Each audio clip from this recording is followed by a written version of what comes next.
solving the BYOD problem of students not bringing devices. How Mayo High School in Rochester, Minnesota, in the USA, solved the problem of students not having or not bringing a BYOD device.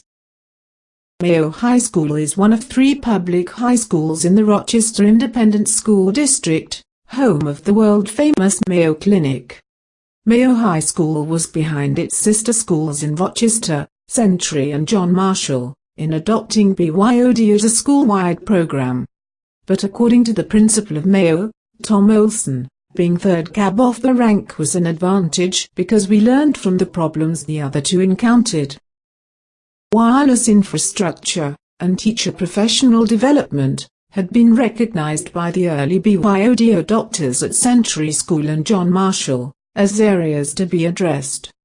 But what they hadn't anticipated was the insufficient uptake of BYOD by the school's parents. Parents didn't want to commit to buying devices for their children until they knew the program was going to be a success, but without sufficient students bringing devices, the program couldn't be a success. After the first 5 months of Century's and John Marshall's program, less than half the students owned a device, Olson explained, which meant that teachers wanting to use the devices in their lesson programs had in essence to prepare lessons to accommodate 2 separate groups, those with devices and those without. And of course that couldn't last. Quite soon the devices ended up being more of a headache than anything else. At best students with devices used them for note-taking and some research, but at worst they were vehicles for distraction and off-task activity. Olson explained that from discussions at parent-teacher meetings, it became apparent that many Century and John Marshall parents had taken a wait-and-see position, holding off buying a device for their child until the BYOD program was well-defined and properly functioning. But that created a catch-22 situation, where effective uptake of the BYOD program wasn't possible because too many students didn't have devices, but parents wouldn't buy devices until effective uptake was apparent. Olson's plan to avoid this pitfall was to devise a program that would gain school-wide support from parents and teachers from the outset, and would ensure that from the beginning, every student had access to a device. I had to give parents the confidence that an immediate investment in a device for their child would be a worthwhile benefit to their school learning, Olson said. And I also had to give teachers the confidence that their investment in preparing learning programs incorporating BYOD would not be wasted. The plan also had to take into account that students at Mayo were drawn from a wide socio-economic demographic, meaning that parent budgets for purchase of devices varied significantly across the school.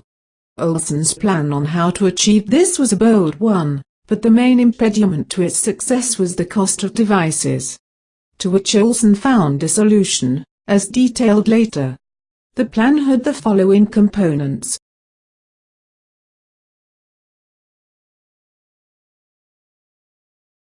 One, the school guaranteed parents and teachers that the required critical mass of student devices would be achieved from the outset. This gave parents the security of knowing that their immediate investment in a device for their child would not be a waste.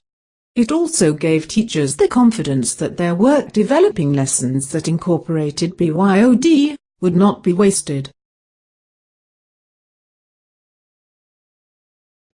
2. A scheme was established to provide assistance to parents who needed help purchasing a device for their child.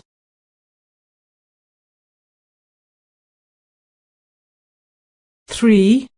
The problem of students forgetting or choosing not to bring their device was addressed by the school purchasing a pool of low-cost devices to rent for the day to students who had left their device at home. A rental fee of $2 per day was charged to the student's school account.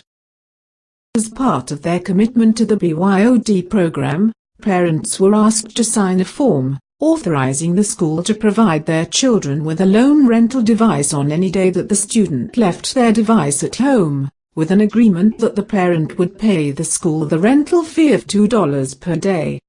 but parents had to agree that they would require their children to pay them back the $2 fee, to help persuade students that it was in their best interest to bring their device.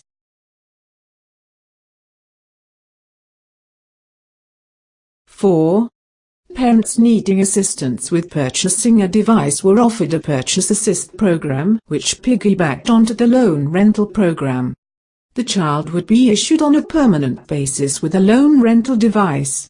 This would be paid off by the family at the rate of $2 per day, either by the child bringing the daily $2 fee to the roll call teacher, or the parent paying the money at the school office at the end of the week. Once the total of the daily payments was equal to the purchase cost to the school of the device would become the property of the student. The main problem with this scheme was the cost of devices, Olson said. Our wealthier families could afford the $500 for an iPad, or a Windows tablet or laptop, or a Samsung Galaxy tablet. But for the school, as well as for our less wealthy families, that amount was out of the question. The Google Chromebook did look attractive at around $200 each, but that was still outside of the targeted budget. With the help of the Technology Learning Center at the Rochester Community and Technical College, Olson worked to identify a tablet that would meet the school's minimum device specifications, but would also match the budget limitations of the school and the lower socioeconomic parent group. After extensive research and testing, the Technology Learning Center selected an Android tablet manufactured by the Rockchip company based in Fuzhou Province in China. They identified Rockchip as a quality supplier of tablet technology because they manufactured for Intel, Asus and Toshiba. Negotiations with the local distributor resulted in Mayo purchasing a lot of 100 tablets for $89 each. Preparing for the implementation of the BYOD program took 5 months, with the program commencing in March 2015. And, in Olson's words, the wait was worth it.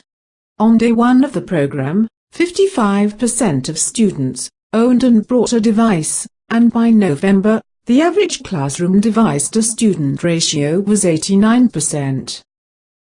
A recent review of feedback from parents, teachers and students rated the program as a success, and the loan rental program had also achieved success.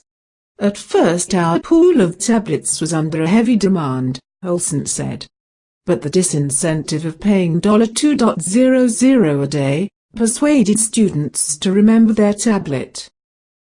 By early August, 153 of the 198 students who had taken advantage of the pay-as-you-go, $2 per day purchase program, had paid off their tablets, and now owned them.